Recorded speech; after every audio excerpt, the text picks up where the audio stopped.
Where does it start? I mean, you're talking pre-call research. What does, what does that mean to you? How much of this do you do? How long do you spend?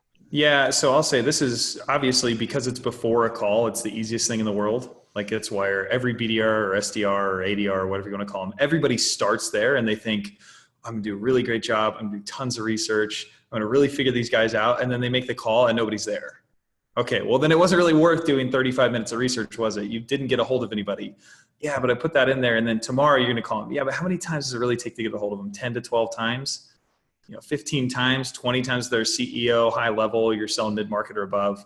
So pre-call research for me is basically pulling up the company's website, pulling up maybe, any Google news on them. If you're doing more account-based stuff, definitely having some tracking on that to figure out, has anything happened to them recently?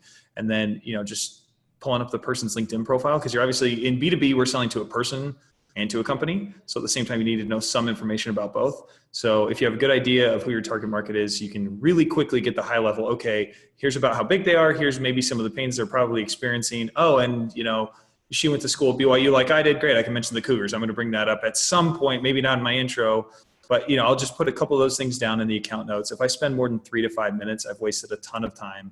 And I've also been experimenting with tools like Connect and Sell, where there's absolutely zero pre-call research.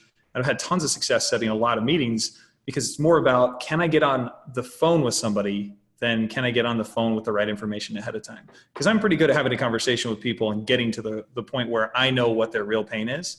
I don't necessarily have to know that ahead of time. So that's where we get lost in the weeds a ton, is just doing a lot of pre-call research, thinking that's going to save us if we're bad at having phone calls.